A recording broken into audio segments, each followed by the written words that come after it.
అందరికీ నమస్కారం. మనం ఈ సుందరాకాండలోని 48వ సర్గ గనక నిత్యం పారాయణ చేస్తూ ఉంటే, లేదంటే 21 రోజులు అలా పెట్టుకుని పారాయణ చేస్తే మనకు పట్టిన శని బాధలన్నీ పోయి శనేశ్వరుడు ఇంకా ఆంజనేయ స్వామి అనుగ్రహం మనకు కలుగుతుంది. కాబట్టి ఈ సుందరాకాండ 48వ సర్గ చదివితే శని దోషాలు పోతాయని చాగంటి కోటేశ్వరరావు గారు కూడా చెప్పారు. మనం ఈరోజు ఈ సుందరాకాండ 48వ సర్గ పారాయణ చేద్దాం. సుందరాకాండ 48వ సర్గ. ఇంద్రజిదభియోగః తతః సరక్షోధిపతిర్మహాత్మా హనుమతాక్షే నిహతే కుమారే మనస్సమాధాయ తదేంద్రకల్పం సమాధిదేశేంద్రజితం సరోషాత్ త్వమస్త్రవిచ్చస్త్రవిదాం వరిష్ఠః సురాసురాణామపి శోకదాతా సురేషు సేంద్రేషు చ దృష్టకర్మా పితామహారాధన సంచితాస్త్రః తవాస్త్రబలమాసార్జనాసురాన మరుద్గణాః న సేకుః సమరే స్థాతుం సురేశ్వర సమాశ్రితాః కశ్చిత్ త్రిషు లోకేషు సంయుగే నగతశ్రమః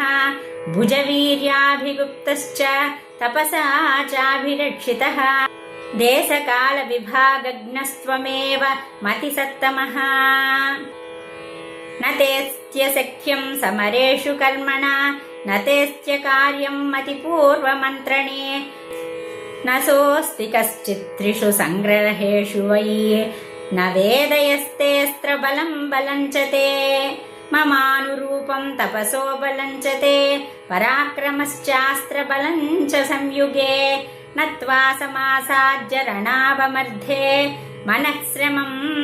గచ్చతి నిశ్చితార్థం నిహతాః కింకరాః సర్వే జంబుమాలీ చ రాక్షసః అమాత్యపుత్రా వీరాశ్చ పంచసేనాగ్రయాయినః బలాని సుసమృద్ధాని సాస్వనాగరథాని చ సహోదరస్తే దయితః కుమారోక్షశ్చ సూదితః నహి తేష్వేవ మే సారో యస్త్వయ్యరీనిషూదన ఇదం హి దృష్ట్వా మతి మన్మహద్బలం కపే ప్రభావం చ పరాక్రమం చ త్వమాత్మనశ్చాపి సమీక్ష్య సారం కురుష్వ వేగం స్వబలానురూపం బలావమర్ధస్త్వయి సన్నికృష్ణే యథాగతే శామ్యతి శాంతశత్రౌ తథా సమీక్ష్యాత్మబలం పరం చ సమారభస్త్వాస్త్రవిదాం వరిష్ఠ స వీరసేనా గణసోచ్చవంతి న వజ్రమాదాయ విశాలసారం న మారుతస్యాస్య గతే ప్రమాణం న చాగ్నికల్పకరణేన హంతుం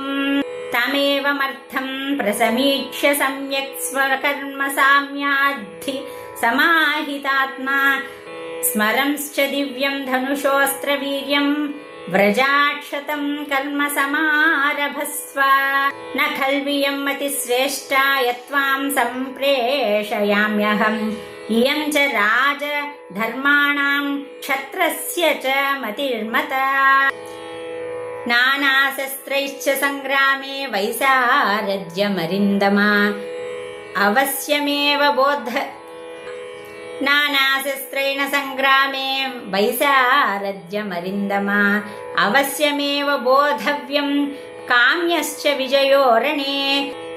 తతః పితుస్తద్వచనం నిశమ్య ప్రదక్షిణం దక్షసుత ప్రభావః చకార భర్తారమదీన సత్వో రణాయ వీర ప్రతిపన్న బుద్ధిః తతస్థై స్వగణైరిష్టైరింద్రజిత్ ప్రతిపూజితః యద్ధోద్ధతః కృతోత్సాహః సంగ్రామం ప్రత్యపద్యత శ్రీమాత్మ విశాలాక్షో రాక్షసాధిపతే సుతః నిర్జగామ మహాతేజాః సముద్రైవ పర్వసు సపక్షిరాజోపమతుల్య వేగైర్వ్యాలైశ్చతుర్భిః సితతీక్ష్ణదంష్ట్రైః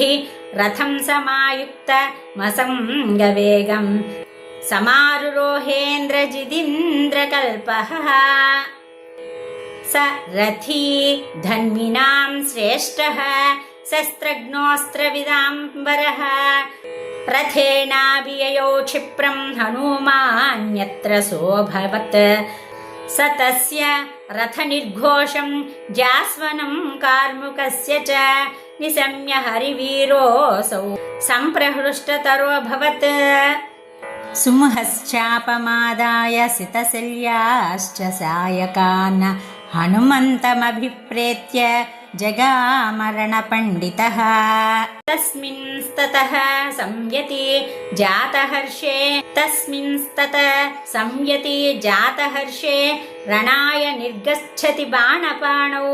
दिशश्च सर्वा कलुषा बभूवुर्मृगाश्च रौद्रा बहुधा विनेदुः समागतास्तत्र तु नागयक्ष महर्षयश्चक्रचराश्च सिद्धाः नभः समावृत्य च पक्षिसङ्घा विनेदुरुश्चैः परमप्रहृष्टाः आयान्तं सरथं दृष्ट्वा तोर्णमिन्द्रिजितं कपिः विननादमहानादं व्यवर्धत च वेगवान् इन्द्रजित् रथं दिव्यमास्थितश्चित्रकार्मुकः धनुर्विस्फारयामास तटिदूर्जतनिस्वनम् ततः समेतवतितीक्ष्णवेगौ महाबलौ तौ रणनिर्विशङ्कौ कपिश्च रक्षोऽधिपतेश्च पुत्रः सुरासुरेन्द्राविव भद्रवैरौ स तस्य वीरस्य महारथस्य धनुष्मतः संयति सम्मतस्य सरप्रवेगं व्यहनत् प्रवृद्धश्च तार मार्गे पितुरप्रमेये ततः सरानायत तीक्ष्णशाल्या सुपत्रिण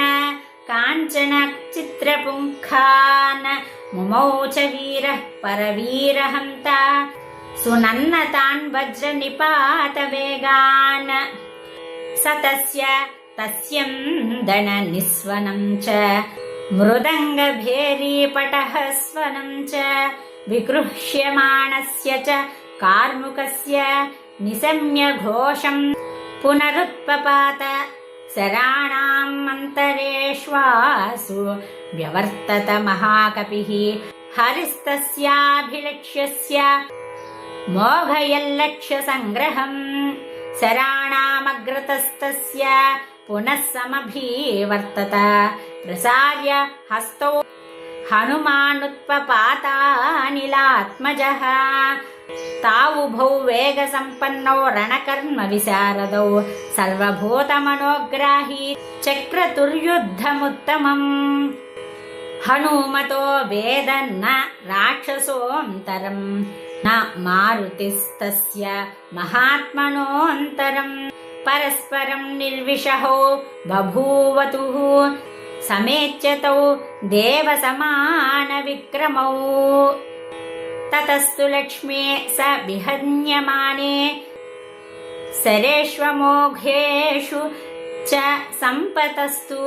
जगामचिन्तां महतीं महात्मा समाधिसंयोग समाहितात्मा ततो मतिं राक्षसराजसूनुश्चकार तस्मिन् हरिवीरमुख्ये अवध्यतां तस्य कपे समीक्ष्य कथं निगच्छेदिति निग्रहार्थं ततः पैतामहं वीरः सोऽस्त्रमस्त्रविदाम्बरः सन्दधे सुमहातेजास्तं हरिप्रवरं प्रति अवध्योऽयमिति ज्ञात्वा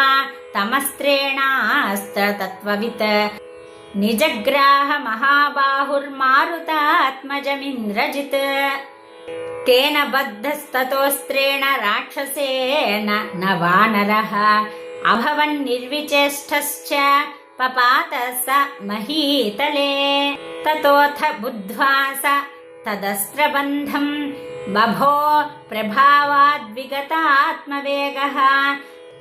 पितामहाग्रहमात्मनश्च विचिन्तयामास हरिप्रवीरः ततः स्वायम्भूवैर्मं त्रैर्ब्रह्मास्त्रमभिमन्त्रितं हनूमां चिन्तयामास वरदानं पितामहं न मेऽस्य बन्धस्य च शक्तिरस्ति विमोक्षणे लोकगुरो प्रभावात् इत्येव मत्वा विहितोऽस्त्रबन्धो मयात्मयोनेरनुवर्तितव्यः स वीर्यवस्त्रस्य कपिर्विचार्य पितामहानुग्रहमात्मनश्च विमोक्षशक्तिं परिचिन्तयित्वा पितामहज्ञमनुवर्तते स्म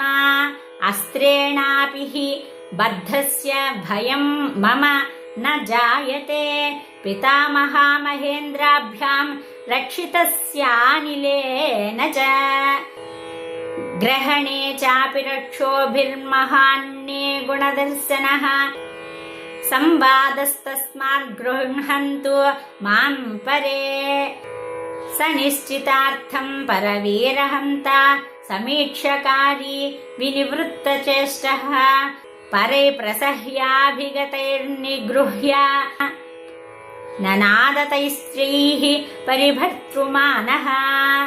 ततस्तं राक्षसा दृष्ट्वा निर्विचेष्टमरिन्दमं बबन्धुश्रणवल्क्यैश्च द्रुमचीरैश्च संहतैः स रोचयामास परैश्च बन्धं